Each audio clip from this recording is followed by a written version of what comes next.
Hi everyone and welcome to ADSR online tutorials. I hope you're well. This is the second in the tractor DJing side of things. My name's Dave and I'm going to be taking you through some cool stuff on Tractor Pro 3 today. I am using, let me just flip my cameras here, I am using an S2 Mark III today, and just as I was about to go live it needed an upgrade. So just so you know, if anyone has got the S2 Mark III, it has a firmware update. I don't know what the difference is, but it all seems to be working, luckily, because otherwise it wouldn't we wouldn't be doing this right now. So that's going to be there. We can see an overhead. I've also got a picture-in-picture on here as well, so you'll be able to see everything going on. And if I flip over to Tractor, which is here, we're going to talk about this beauty today. I will answer as many questions as I can on YouTube, Twitch, and Facebook. I've got everything up and running, but I hope you enjoy. We're going to be talking about three main things today, but I don't mind diversifying a little bit. Just before we start, everything you see I've done in a course on ADSR. You can go on to adsrsounds.com and you'll be able to see a full tractor course that I wrote and compiled myself, which has got all the bits you need to do with tractor, the interface, and also lots of different hardware as well. But I hope you enjoy, and I'll get to as many questions as possible. Feel free to do the community thing and chat away as well, because I know there's a few people already on there who know what they're talking about. So let's see if we can learn something today. Right, we are going to cover, in order, because this is important, Beatgridding. Then we're going to cover YouTube. What am I saying? What a good start. Beatgridding. And then cue points, flux, and then, if we've got time, the loop recorder. Okay, so the first thing we need to do is get my picture-in-picture up here.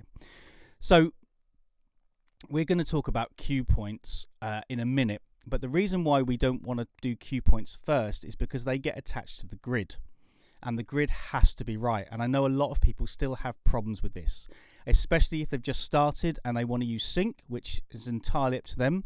And that's not a bad thing at all. It's a good thing just to get going, especially. Excuse me. Then you're going to want to be able to do cue points, but your beat grid needs to be in line first. Now, last week we touched on the preferences. So we talked about preferences and we talked about the tempo sync versus the beat sync. If you want me to go over that again, you can, but you can watch the video from last week. And we need to talk about the grids here. Now, if I go back to the beginning on here, first of all, big shout to Stayoki and Stringer for the music. Excellent tunes I've been listening to, so thank you very much for that as well. Links will be in the descriptions below for that, and my Instagram and YouTube channel as well if you need anything. So these have to be in line. Now, it's very simple to do a beat grid. Our Tractor does a really simple beat grid when it comes to things like 4 on the floor house music, okay, because it looks at peaks and troughs. So if we look here, we can zoom right in, and roughly around here where the noise starts, where the bass drum starts, we want that beat grid to be bang on, okay. And then, if we look, we're looking to see if these lines tie up with the first part of the bar. And what I do quickly, because I'm used to it now, is what I'll do is I will click on that. My grid normally should be 000 afterwards, because for those producers who make it 124.010, for shame. So hopefully we have a telltale there. If it was 123.900, we know roughly we need to go up a hundredth. Okay, so what we're going to do is click across. So I'm going to look to see if these beat grids have drifted. And if I look again on here, on this drop, you can see again it's pretty much in line with the first beat, that first main peak, that green line. And again, we're going to shift over here. And again, there's the drop there. And it's roughly on that.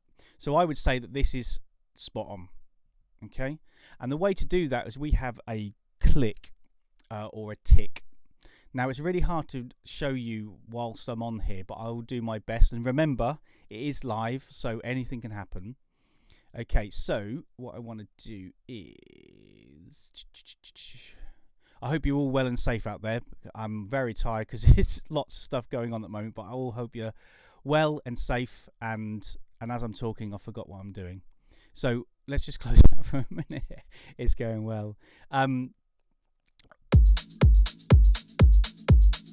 We've got that beat there, and we've got this here. Now, if I change my audio routing here, if I change that to that, this will make sense to me. You don't have to do this, but if I change that to that and I press play,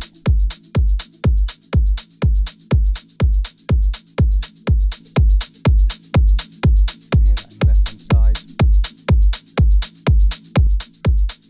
Do you know what? I'm going to leave that for a minute because I want to get this other bit out of the way. It's more important, so I do apologise about that. So let me just close this. So first thing I'm going to do is, people might think, well, 123.900 is not going to make a big difference. Well, let's just try that.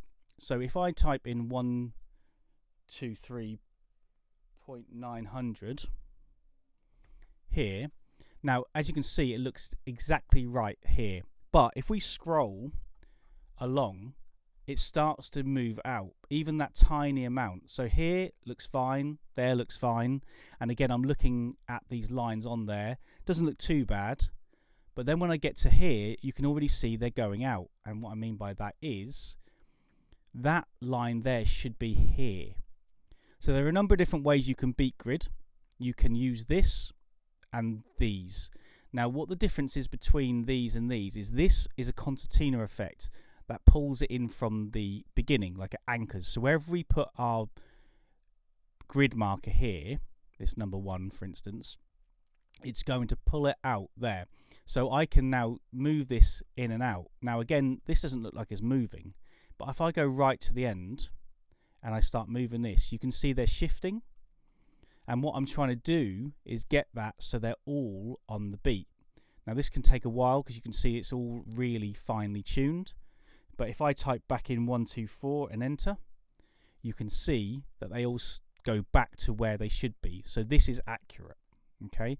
If, for instance, though, that 124 was right, and so therefore all the spaces between these are correct, so therefore you don't want to then concertina it here, what you can do is move it. So, for instance, if I now shift right in and I zoom in here, I can now move this, and it moves the whole grid, so it locks it. You can see it's moving it all, but at the same pace, at the same spaces here.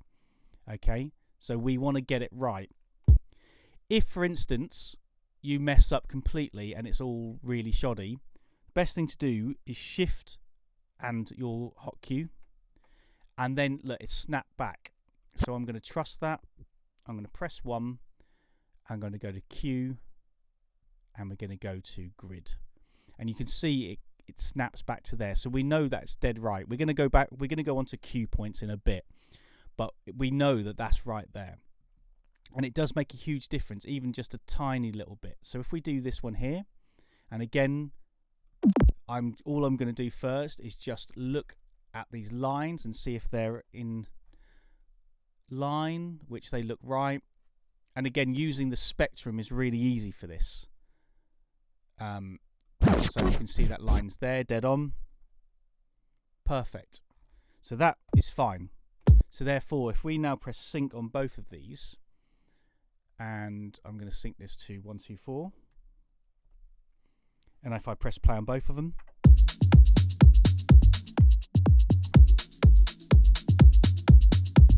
you can hear they're dead right. But if I now change this one to 123.1, okay, all I'm going to do is start this again in time, and I'm going to scroll forward both 32 beats, and already they're out. Forward again. So that is a huge difference. So we need to make sure that that is all correct. Okay, now that's all well and good for 4 on the floor, but what about if they're in 3/4 or it's a different style of music? Well, I can't unfortunately show you at the moment because that's copyrighted music. I don't have any odd time signature music, but what you can do is you can find a part of a song and then grid it. So what I'm going to do is if I show you this, say for instance this is all over the place and I only can find this as my 4 beats. Okay, I'm going to set a cue point here and then I'm just going to change it to grid and then I'm just going to loop it. Now this may seem a bit weird because I'm doing it on a song that's already, you know, can be quantized and beat gridded properly. But if you go to if you go to my channel, I talk about how you can beat grid other things other than just 4 on the floor. So if you want to go there, Digital Violin Expert. Okay, so I'm just going to get rid of that. Let's go back to the beginning. I'm going to put that on 1. Now, how you'll know this isn't beat gridded properly is if you look here now. If I zoom in, what we want is the beat grids to all be even like this. Okay, but if you can see here, this is one size, and it's a little size, and another size, another size. Now, if you are someone who uses Machina or an MPC or anything like that, you'll know that you can change the sensitivity to do this, but you can't do that on Traktor. You need to just tell it. So this will be 1, and this is 2. This is just the snare drum.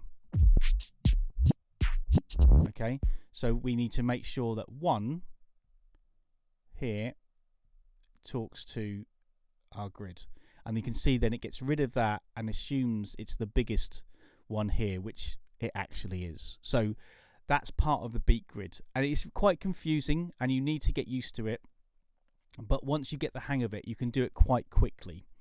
Okay, so I'm hoping that helps. Yeah, I'm hoping that helps. Let me just put it back to here and see if we've got any questions on beat gridding, because this is something that we need to get right first. What about transition tracks?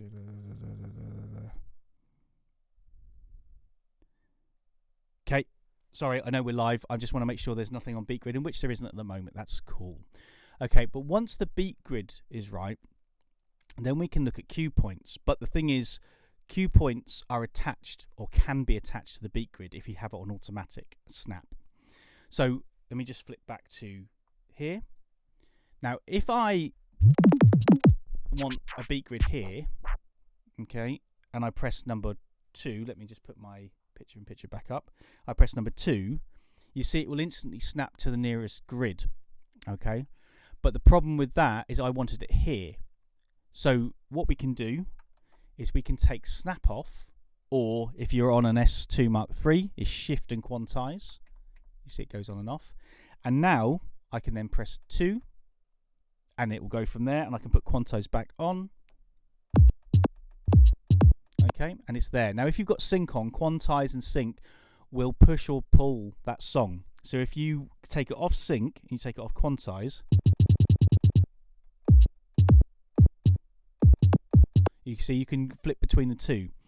Now, one nice thing is if, for instance, you've got hip hop or drum and bass where you can double time and half time stuff, if you put quantize back on and you want a dead in the middle one, say for instance, let's take this one here, that's pretty much dead in the middle, so that's on the and of 2, and we do a double, we can leave quantize and snap on, and I can press it there, it will snap dead on that beat, and then I can halve it again, and then we've got a perfect beat there. So therefore, once the beat grid is correct, you can manipulate it in the way you want and change it back. If you have done and everything's perfect the way you want it, then on your grid here, you need to then, or you don't need to because I don't, but you can then click lock. And that means if I lock that now and I try and delete my cue point here, it won't let me. Okay, it won't get rid of that at all. So it's locked forevermore, but then you can just undo it if you want to. If you're wondering where this screen is here, you can either go to Preferences and go to Dex Layout and then click on the Advanced section on here, or you can just double click up here. Double click, double click, double click, double click, double click, and it's there. So you've got Move, Cue, and Grid. Okay, so that is your beat gridding. Now, you can, if you've got some weird, this isn't really the way it works, but you can kind of manipulate it a bit more. For instance, if you have a problem and it starts to drift out no matter what you do, you might say, for instance, you've got a live band playing to a click and they drift in and out, you can set up another cue grid here. So if you go to here and then you go to here, you can click that. Now, just to prove it, let me come off that. I'm going to take snap off and I'm going to do it there, and then I'm going to change that to a grid. Now you see there's one grid there and one grid there, so you can now start moving this around. But the moment you touch anything in here, it's going to adjust everything. Unfortunately, it's not like Rekordbox where you can anchor certain bits and only move to the left or the right. It will change everything. You see, so it's moving there and it's moving there. So we can use this as an anchor and then go on from there if you want to. But it isn't as intuitive as I would hope. And if you sync it, let me sync here. Obviously, I'm syncing it to a different part here, and it will jump. So it's not the best thing in the world for that point of the view, but at the same time, if you're using it just for how it's intended, then it is really, really good. Okay. So once we've got the beat grid done, and by all means, this is not done because it can be, there's so many different things that can go wrong with these beat grids. For instance, if you load up drum and bass, it normally works out at half time, which means you can just press the ×2 on here. You can tap it as well. I've never used that in my 13 years of using Traktor. I do it all manually, and it just makes sense to me. Okay, I do want to show you the oh, that was nice. I do want to show you the click, but my mind is gone completely blank at the moment, so I will come back to that. But there we go. So that is your beat grid. Now let's talk about cue points. We touched on it with the beat grid cue, okay, and that's really, really important. But if we go down to cue here, we have all these. Now the grid one we've done now. You can set a normal cue point and change it to a grid if we want. If we do just a standard and it's blue, so white is beat grid cue, this is a normal cue point. And what I really like about Traktor over other softwares is this isn't an active cue point. So what I mean by that is if you use a hot cue in other softwares and you press it, it'll instantly start playing, which I do not want. And I really like the fact that I can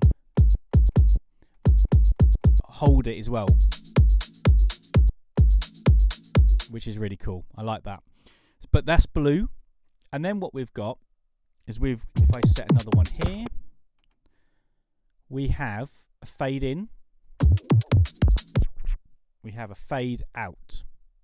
Okay, now I'm going to talk about them at the end because I don't know a lot of people who use them, but they are very handy if you're wanting to do your music in your style and have a live element to it, but also want to go and have a few drinks as well. So that can be our assist. All right, but we've got the cue point, which this grid one just acts as a normal hot cue. You can turn that off if you don't want to use that as a hot cue. You can go down to store beat marker as hot cue. If you untick that, there'll be a white triangle, but it won't come up down here. All right. So we've got that, and if I play, I can then skip to them.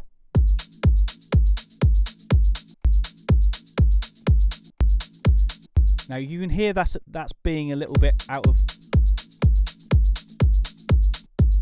You hear that? If we then sync this and it's on quantize,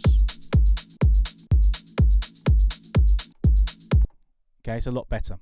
So there are benefits to that as well.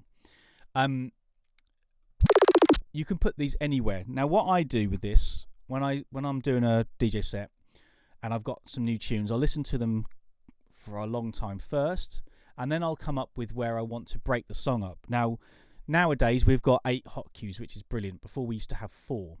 So what I do is I break my song up in phrasing. And if you don't know what phrasing is, definitely check out the tutorials and ask me as well, because phrasing is really, really important to get your beat matching and your song structure sounding good. But if we start here,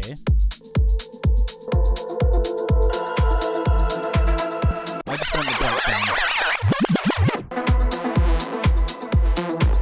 So I'm going to have this breakdown now, and because the beat grid is correct, I know I can use that. Now I can do it on the fly with snap-on, and it will snap to the beat. If I didn't have the snap-on, it would sound weird. Okay, then I'm going to do the first drop.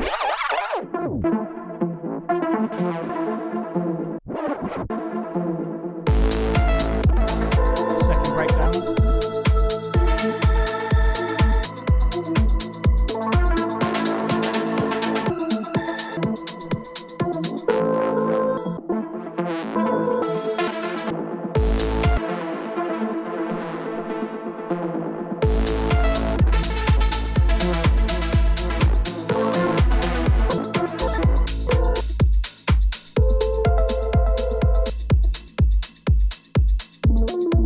Now what I've done is I've broken up the song into 8 parts. Now you can play this song indefinitely. It could be infinitely long. So if we start at the beginning, it means we don't have to use the phrases at all, or we don't have to use them in the order that the producer wrote this song. For example, this is brilliant for a DJ to be able to mix into, but what happens if it's the start of the song, the very first song of the set? That is boring, and if that's the start of your mix, then you need to jazz it up a little bit. However, if you started off here, or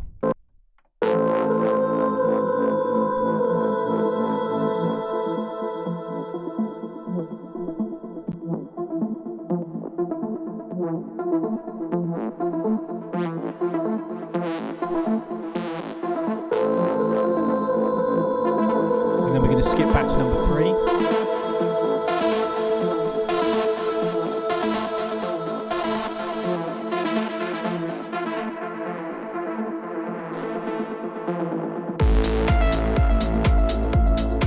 So we've started the song already somewhere different, and we can skip left, right, we can do whatever we want. We can also use this,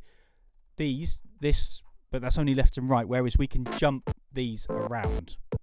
Okay, and if you, for instance, a phrasing, let's say this phrasing was 12 bars, and you actually want it to be 18, you can just skip back. Or if people aren't loving the song, you can just skip forward. So you could go from 6...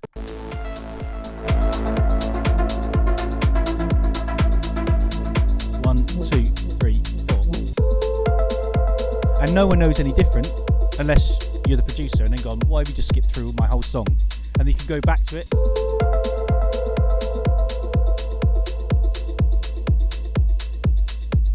Now, what happens if it's the other problem where you want it to mix? Let's just say you're mixing this into a song which is like a radio edit and it's only got 4 bars, or it's got 64 bars intro, and you want to loop this. Well, this is the next cue, and that is a loop cue. So if we get rid of number 8, for instance, and we set... There's a number of ways to do this. I'll show you. I want to do 32 beats, which is 8 bars, and I'm going to press loop. I'm going to move it in slightly, and then I'm going to press my cue point. Now, this instantly then goes to green, which, for those of you who use Traktor, means it's in a loop. But this means it will go all the way, and I don't know if you can see this, but if I move here, you see that green bit here? That's where I've decided it can finish. Now, I can change that live, but the moment I press 8, it will instantly go back to the 32 that I've programmed it, basically. So what that means is, if I go back now, anywhere in the song, if I hit number 8, it instantly kicks in. It instantly kicks into the loop, and it's there and will stay there forever. Which means you can do loads of cool stuff.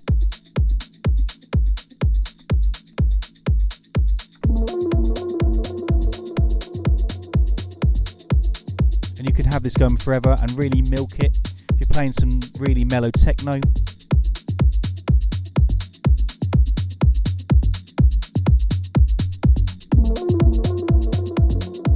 Or you just want it in the background.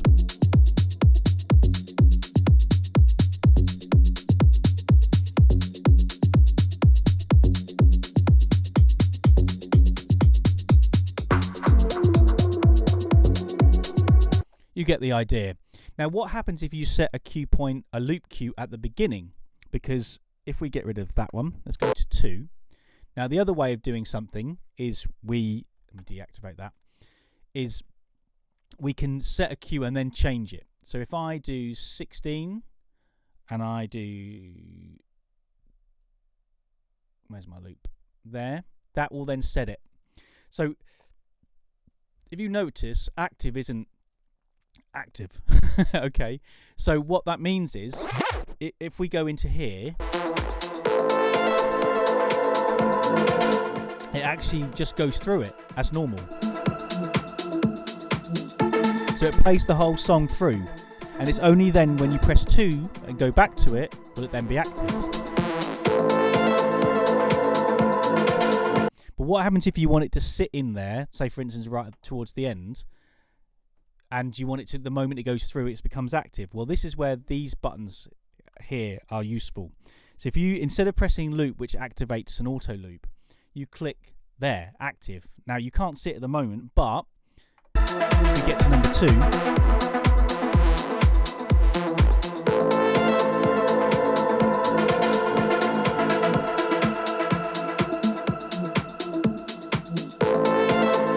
you can see, so it kicks in. Now again, this is really good, especially if you're running things like radio edits of songs. You can have this at the beginning looping. You can kick it into a certain phrase, verse, chorus as well, and have it kick in the moment you get to it, and then it will stay there forever until you manually bring it out, which is really, really cool. And really, well, it's really useful. It's really useful. We need it as DJs. When I DJ on vinyl, which I absolutely love, I'm still a vinyl DJ at heart, this is the only thing I miss is the cue points. That, and I know we can use time code, but I'm talking about, you know, proper vinyl. So let's talk about the next thing, which is the fade in and out. Okay. Now the fade in and out can be really useful. You need to make sure that they're all in track collection because it makes it easier. And I've got a playlist set up here, so this will be fine. So I want the song to finish at a certain point when this other song comes in. So again, if you don't know much about phrasing, we can talk about that another time. But at the moment, I've got 1, 2. So I've got 16 bars towards the end, and I want it to be 16 bars before this. So I'm going to go 1, 2. So all I'm doing is I'm moving this 32 beats, which is 8 bars. And what I'm going to do is I'm going to set that on my fade in. Okay. There's my fade in. Now I can have that wherever I want, but my fade in's there. And what I'm going to do is on my 7, I can have stuff over the top of each other as well. So I can have 7 and 8 on the top of each other. And if I then do the fade out, this is where you need to be careful. So you want to make sure your volumes are correct. But I want that song in deck A to finish when it gets to the breakdown of deck B. So if I press play now,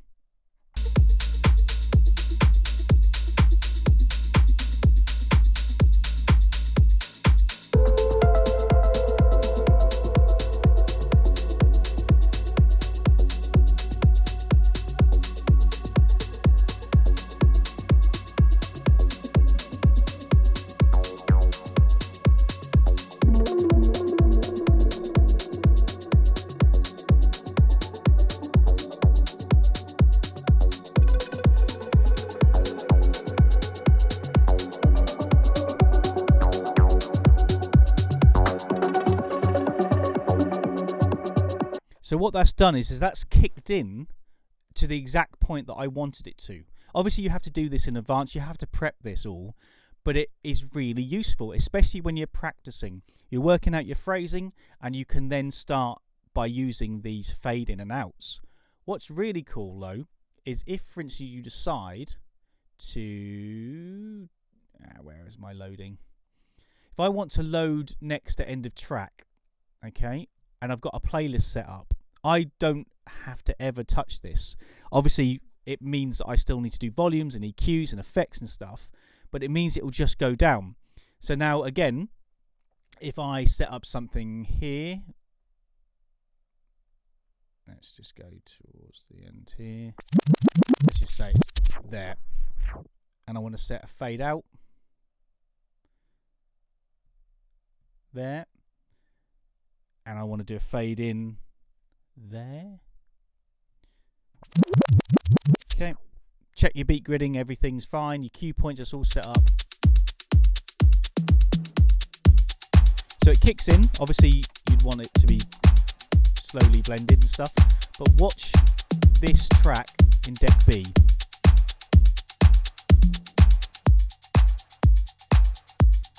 It's instantly loaded the next song. And that means if you've then set a fade in marker, it will then kick in. So you can make a whole playlist of fade in and out markers that will just go to the next one, kick in at a certain time, next one, kick in at a certain time. Really useful for any type of song, but again, faster tracks that are shorter, 3-minute EDM tracks where everything's going on at once. You can rely on this to kick in. But you do need to be careful, obviously, to make sure the beat grid's done properly. And if you're using sync, which I recommend if you're going to do this sort of stuff, then you need to make sure that you're all talking to the master clock here. Okay? So that is your fade in and out markers. So we've done Q is normal, which is blue. Fade in and out are orange. Load, okay, is the last thing. And then we've got grid and loop. Now, load is really clever. Let's just see. I just saw someone's question about how to load songs quicker. I always try and advise people to use the controller as much as possible, and you'll be surprised how much it can do. So you use your controller to do the scrolling up and down. If you want to change the tree on the left-hand side, you hold Shift, and then you can move this up and down. Okay, let go, move that up and down. And then you click the load button. Some of the old ones had load buttons here or here. We just click the browse. So we can load that one, that one. We can quickly load all these and make sure that they're all analysed beforehand, and that way you can do it quickly. Because if they need to be analysed, it's going to take more time. Now, the reason why I would use a load song is if I still have these. Where are all my stems? Now I'm just going to see, because this is royalty-free music as well. Perfect. Now, what I like to do, let me get rid of all these, is, hold on, get rid of that, get rid of that. What I like to do is make sure that the beat grid marker, the white triangle, which is here, which defines the beat grid, is looking at a beat in the bar, an actual bass drum, because it can pick it up quicker, it can read the pattern easier. If I was to do it here, not only would I need to turn it off snap, so therefore it would be less accurate, but it's not picking up the first beat. If you listen to it,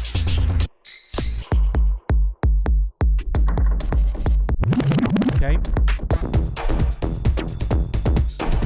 And what I'm going to do, weirdly, is I'm actually going to put it to the first 4 on the floor, which is there.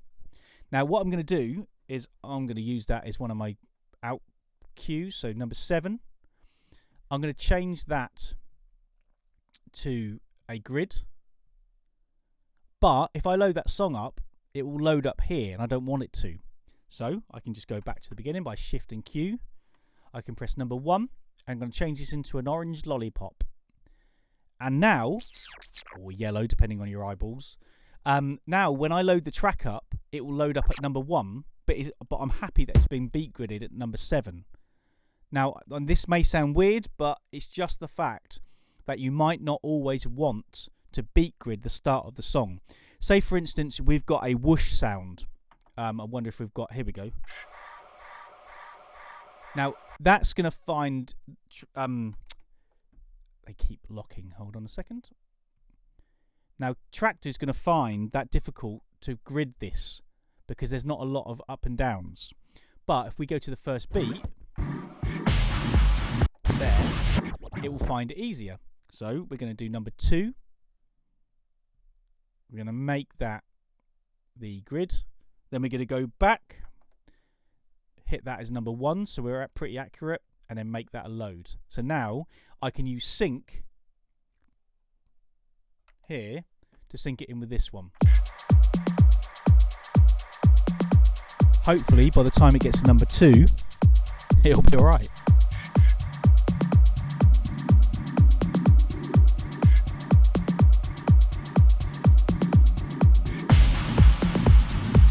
Huzzah! So you can see that all these cue points are really, really handy. Are you with me so far? Hopefully you are. Okay. And again, ask any questions and you can always chat to us afterwards as well. So, now we've done that, let's talk about flux. Excuse me, let me just have one sip of water. I've been talking non-stop.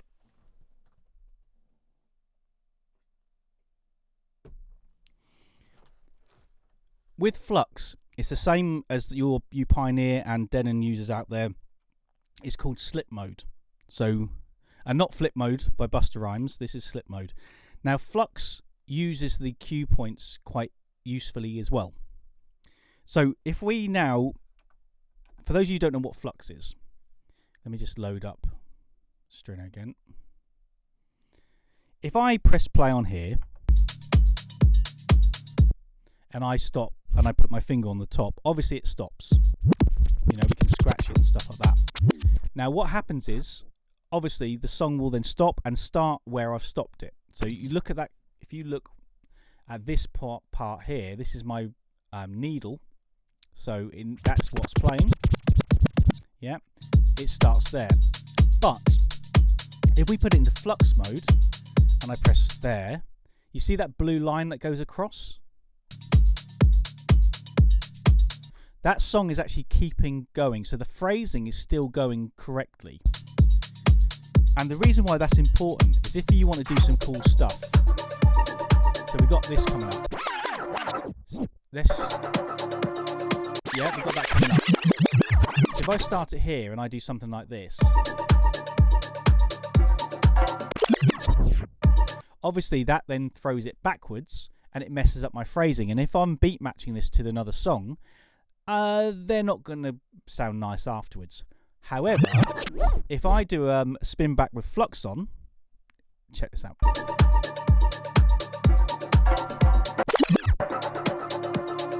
It will keep going. Now that's the same with the cue points. If I was to jump around the cue points, it physically moves the song to that point. But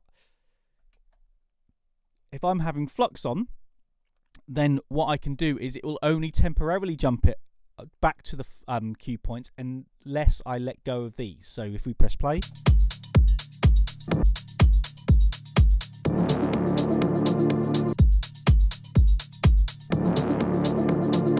but it means you can mess around with some effects as well. So if you do this,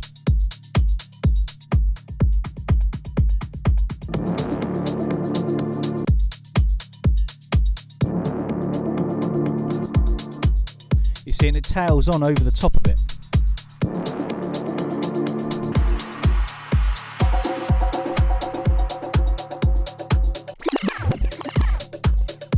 You see, and you could do all this really cool stuff as well.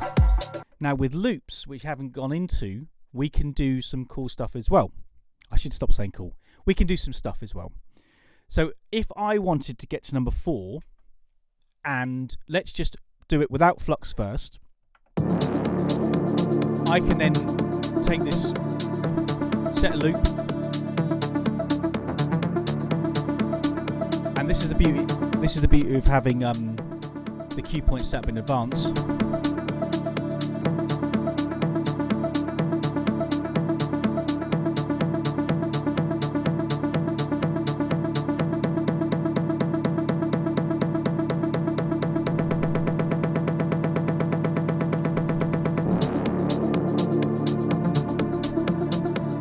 and you can skip back, or you can use it to build up. Say, for instance, we've done it again.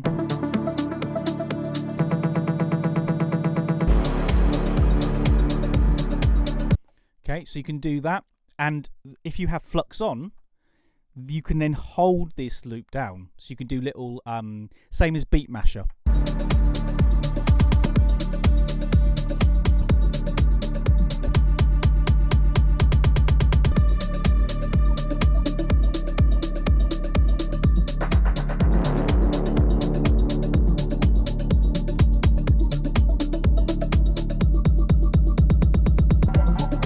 So really, really useful. So that is your flux. Okay.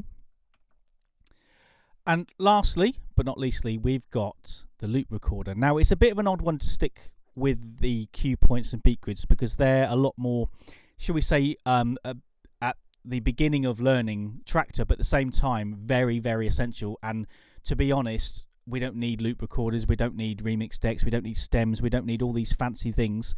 Cue points, though, can really make us even, a much better DJ. But these are really cool things to have. Oh, I said it again, sorry. These are really, it's a good thing to have. Right, if we want to go into the loop recorder, we need to understand auto and master. What we need to do is we want to make sure all our decks are linked to the master, because anything like the effects, anything like the loop recorder, which we're going to talk about in here, they all sync to this. There's my click. Do you know what? I couldn't find it. I'm going to look at that in a minute. That was driving me mad. You do when you've just had one of those days. You're like, where's that click? I know it's there. So this loop recorder here, which you can see behind the effects, this is just a recorder. No one ever uses it. I actually got asked to do a whole masterclass at Red Bull Studios for Native Instruments on this, to call it sonic hooks to make our own sounds, which we can do. So what it does, we've got a wet and dry knob. No laughing there, please. It is a wet and dry knob. And we have our size, so we can make it 4 beats. Now remember, anytime there's a number like here and here, it's beats, not bars. So we can do 4, so 1 bar, 2 bars, 4 bars, 8 bars. Good old maths there. And we want to take it from somewhere. So that means anything that goes through the mains, it's going to record. Anything that goes into your headphones, it's going to record. External aux as well, which is down here, microphones and things like that. Now, what does it do? If I press this into a loop, and this is running through the mains, okay, it's done it already with a blink of an eye. So therefore, it's running this. You can't hear it because it's completely dry. And that's completely wet, which means you couldn't hear this. Okay, now what? Well, that is now a loop. So we can drag that down. Okay, but where do we put it? Now, last week we talked a little bit about samples.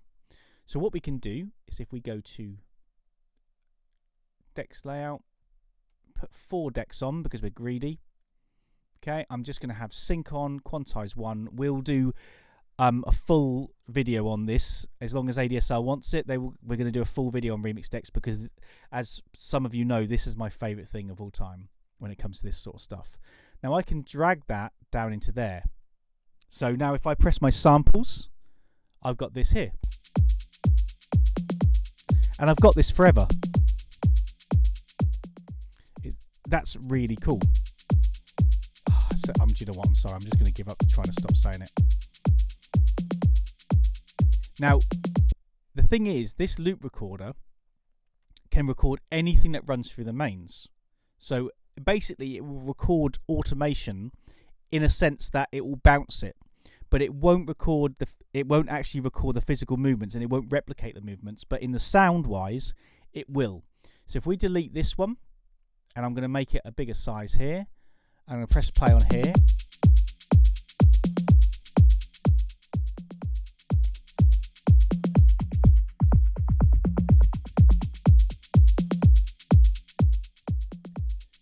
So now it's recorded. Listen to it one more time.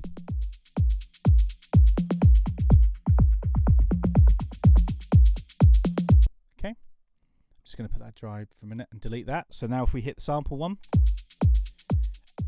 and we can still use it on, we can still do stuff on top of it, filter it, anything we want to do. So therefore, there's infinite possibilities, because when we go on to remix decks, there's a way of capturing this sort of stuff. But if you want to recapture from a stem deck and a remix deck, you can't do that. So we could play some stuff in here. So let's go to the remix decks. And where's my favorite? It is... Do you know what? It would help if I could actually see them. There. So I'm going to load that up. Now, if I change this to 1, and I'm going to play... Let's just play all of these 3 together.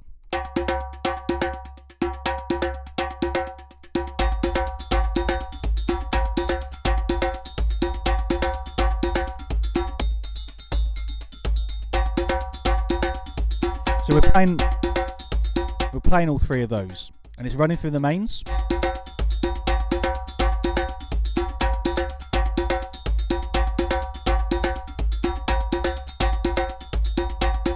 Okay, and we're just going to drag that down here.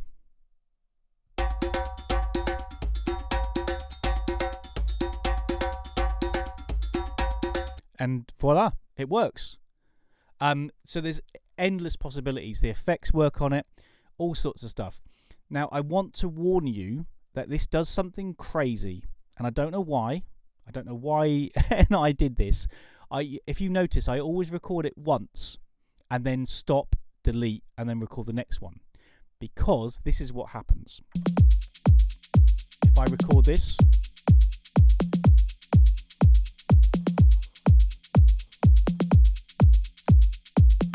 and then if I then stop that and record again, it starts phasing because it keeps recording it over and over again. And it layers it up. And I don't ever want that. Ever. If you do use that for other reasons like that, please tell me, because I'd love to see examples of why you'd want to layer up and keep bouncing over and over again. But it also means you can have, and I called it sonic hooks, but if we love this bass drum here and we love that at the same time, let's put that to 32. So I'm just going to play that, and then we're going to record it. Press play, shall I?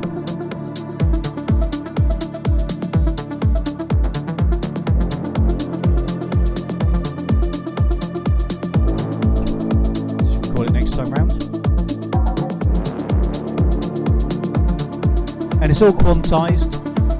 As long as you've got your beat grids right and you've got it synced to the master clock and you've got quantize on, it will work properly.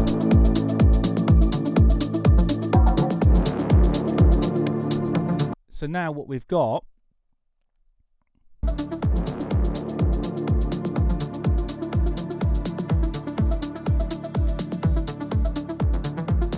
and that's your song forever. That's your sample forever, and you can save all these. Again, once we go on to remix decks, which will probably be next week if allowed, then I will talk about this and how to save remix decks and all that kind of stuff. But that's where it gets you really useful. Now, what's even cooler than that, what's even better than that, is the source. So, for instance, if you've done something, if you've got something that you're listening to it in your headphones and you go, the crowd are going to love that, don't want to bring it in just yet, but you want to use it as a sample, then what you can do is you can have this turned down, have that on Q, and then change this to Q, and anything running through the headphones will get recorded. So if I play this,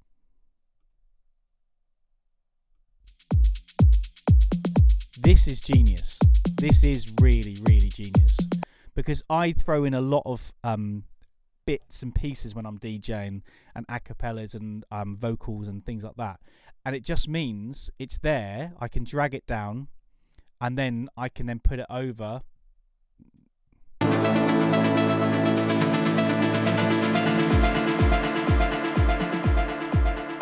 I can just put it over the stuff, and it works really, really well. Now, what should happen is when I press play on here, it should go into my all samples, but for some reason that stopped happening. Okay, I've got the thing ticked, but what will happen is normally with there we go. What will happen normally is it will go into here, and then you can drag it up and use it whenever you want. With these samples as well, they can be used in normal decks. So if we go to here, this is just a sample, which I'll just prove to you is that. Okay, but we can then drag it into a deck and play that.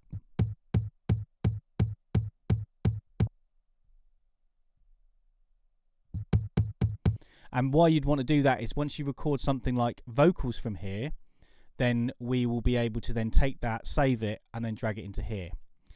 Now, before I forget, this click here, I'm just going to leave that on for a minute. I want to talk to you about that because I was just going blank a minute ago. So hopefully you can hear that. All right. What that is a really annoying tick. But when you beat grid, we're going back to beat gridding now, just so you know, just because I'm all over the place. I am a professional, honestly. With the beat grid, we don't want to assume that this is going to be right, so we can use this as a reference to another song. So if I just load up here, let's just say we typical load up the same one. Let's just say we want to use this one and use this as a reference. We don't know if this is correct. So what we want to do is we want to put this tick on because this is the metronome for this. So I'm going to show you. If we press play now,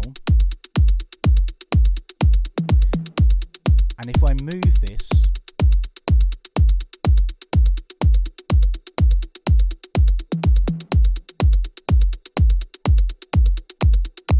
can you hear the clicks nowhere near the beat anymore? So our job is to line the beat up.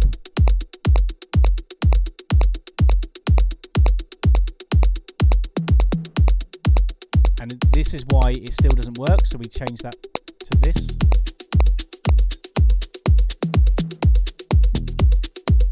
So you need that click on. Let's stop that before I kill myself. I'm not going to kill myself, sorry. We need that so we can then reference this to that. I hardly ever use that anymore. In fact, I haven't used it for a long time. I still show people because this is the correct way of doing it. Okay, you want to make sure that you reference off the proper top master clock and then have the beat grid assigned to that. All right, let me just change this back, otherwise it's going to sound weird. You don't have to do that, but I just wanted to show you. And if you have a grid here and you have your headphones on, you see that it's there, you can then move that around accordingly as well with the grid. Okay. Lastly, before we go on to questions, I just want you to know that you have actually an infinite, well, when I say infinite, I mean I've not found the limit yet of cue points. Now, there's a difference between hot cues and cue points. Hot cues will jump to it. Yeah, if we put these up here. But you can go on beyond this. So if you hit store, so if I now make that a cue point, and I hit store, it's now become number 9. You can't click on it. Okay. You can use this though, so you can actually you could, what's the word, MIDI map to this, but it means you can do this infinitely. So I can store there. Now I got up to 256 before I got bored, so I advise you do that, but it's really useful to know that you can not only have your 8 cue points for your jumping around and stuff, and I never use more than 8 anyway, but if you want a structure underneath of something else, you can have these call up. Okay, hopefully that's something new to a lot of you and it's useful. If you want to delete them, you just press your left and right arrow and hit your rubbish bin. Okay, I say that. Yes, thank you. And shift to delete the rest. So hopefully that's been useful. Lots of gabbling. I do try and emphasize a lot on how important beat gridding is to your songs to sync and all that kind of stuff. Right, so someone on here.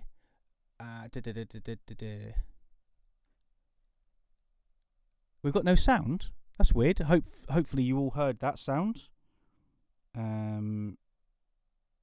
Yeah, YouTube got the sound. I do apologise on the others. Brando, I've got a Q on pitch bend. I have a D2 and an X1. They're controllers and an effects. I came from CDJs running through Traktor.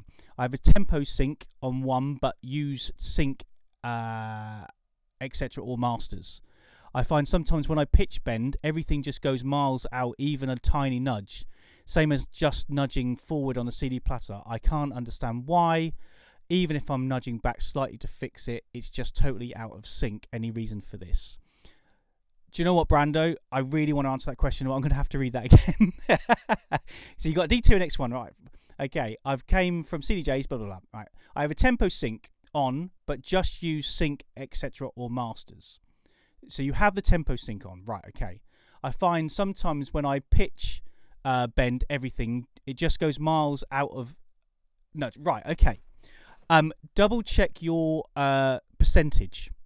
So if we go to here and we go to transport, you want this as small as possible. And especially, as you can see on here, it's a really small, finite thing. I don't know. Obviously on the D2s and stuff, you've got you haven't got a pitch, you haven't got a fader, you've got a touch strip. So for those of you who don't know what a D2 is, it's part of the S8, and that's a touch strip. So you're going to be all over the place. Now, check your preferences to make sure they're not on just shift and nudge. So sorry, you don't use the master sync. Or okay, it's going to be really tricky on a touch strip. Okay, but once you get used to it, talk to me afterwards. I'll stay online for a bit.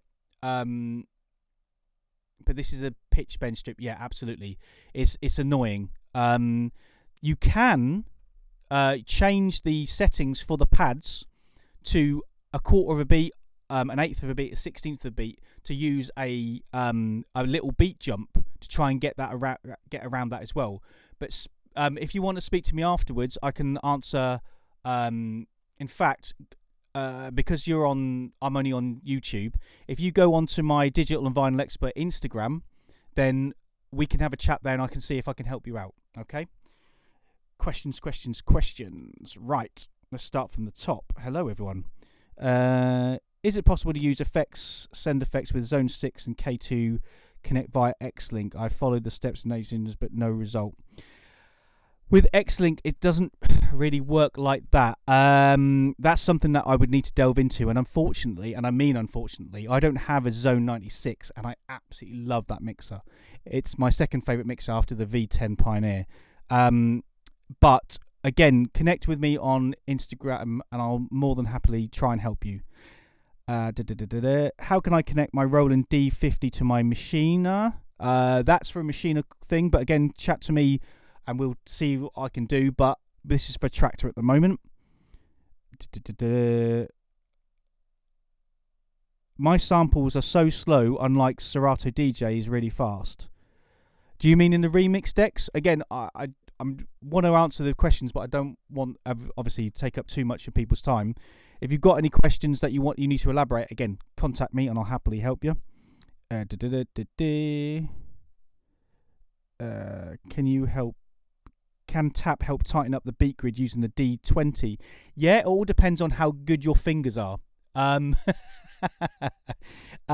hate the tap. I really do. But you can use the tap. I never do. And don't forget, there's always latency between not only your brain, your ears, and your fingers, but then the button, the cable, and the computer. So I use tap for a rough amount, okay? And then I will then tweak it afterwards. But yeah, you can totally do that if you are awesome at it. Would it be wise to look at a snare transient since they are okay? That's a good question, actually. Wouldn't it be wise to look at the snare transients since they have a sharper defined attack and bass sometimes doesn't? Yes and no, but don't forget, yes, a bass drum might start with a little increment, but there is a definite like level, straight line. And so, to be honest, it doesn't really matter too much. But if you do start it on the snare, you're normally on beat 2, and that's why I start on the bass drum, which is beat 1. Okay, but yeah, good point.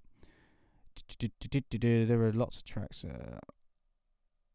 I'm having a difficult time waiting forever to play music because it's so long to load. That might be your computer, but also analyze. So if, for instance, I go to Tractor here and we right click, we can analyze in advance. And especially if you're running WAVs or AIFFs, they're going to take ages, well, a lot longer than an MP3. So if you want, you can just click one, hold shift, click the other, right click and analyze. And you should be doing this way before you perform anyway. So it shouldn't make too much of a difference then. But yes, that might be the reason, or it might be the computer. Is there a way to load files much faster? Again, do it that way. It will be a lot easier. And if you want to import, you can just simply drag and drop into your track collection. But remember, the Tractor is only a shortcut. If you move the source file, it will delete. It won't find the actual file. Okay. Yes, so we found the click after all. A question point but starts further back. A cue point but starts further back and it doesn't sync really. I wonder why that is. I'm not sure what you're on about there, Karem, but let me know. Good questions. Sorry, I'm just reading these. This is really terrible YouTubing. I can't figure out how to headphone cue. I have Scarlett 6i6 and Tractor S2 Mark III. Tried everything but can't get it to work. Please help. Okay. You cannot headphone cue. That's a lie. It's very difficult to headphone cue if you are running an audio interface as well. So what I mean is your Tractor has to have on audio setup, and again, let me just flick over here. In audio setup here, you need this to be your controller. So mine would be the S2 Mark III. That then enables the sound card to kick in, and then you can use the headphone cue. All right. If you're running it so it's running out of, like, for instance, I've got an Audio 6, it won't do it. You won't be able to do it. Now you can use loopback. Is it loopback? But it's a real pain in the bum, an absolute pain. So my advice is, if you can set the audio out as your S2, your S4, whatever it is, then your headphone cues will work, and then you can press your cue buttons and your volumes and make sure your cue mixes correctly as well. If I find two songs that work really well together, how do I bookmark them or set a reminder to play the combo when I play one of them, like matching two? This is hard. Okay, so Rekordbox does one thing really well, which is the linking songs, and in Tractor DJ app this will work as well. However, my advice would be is you can favorite them. So there's a little favorite button, a little plus button, and I would put it over. I know, sorry to keep flicking back and forth here, but in here we've got our favorites, and you can make a folder, and I literally would just drag them in, or make a comment here. You can't link them as such. You can't link them in Tractor Pro 3. In Tractor the app, you can, but unfortunately you can't here. Okay, but that's a really good point. And Tractor, if you're listening, please update that. That would be amazing. Flux doesn't work with vinyl. No, not real vinyl. Timecode it does, but not real vinyl. You might want to layer the loop if you're recording a live drum pattern from the sampler. You record the bass. Yeah, that's going back to the loop sampler. Absolutely. You just have to be careful because the problem is it phases because it's the same thing. Okay.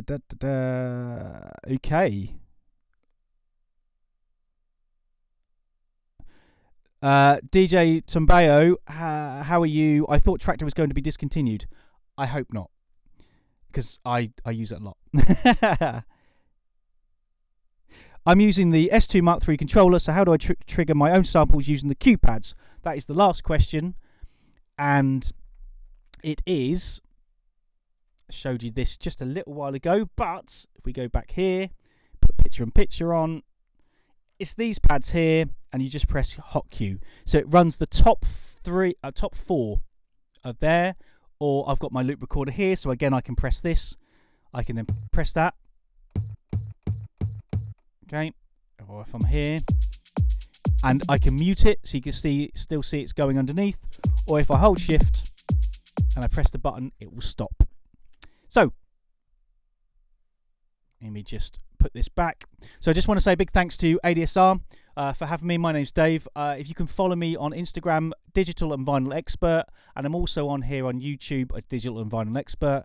They're going to link me below. They're also going to link the courses to the adsrsounds.com, and also my tractor course, which is a 9-hour intensive but informative and entertaining, where I don't forget where the click is, tutorial there. It's really reasonably priced as well. I don't get commission, but I'm just saying it's really good. And I just want to say a big shout to Steve Aoki and the wicked tunes that I've been using as well.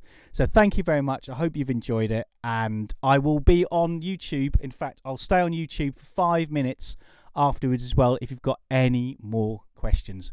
But thank you very much. Stay safe, stay healthy, wash those hands, and I'll see you soon.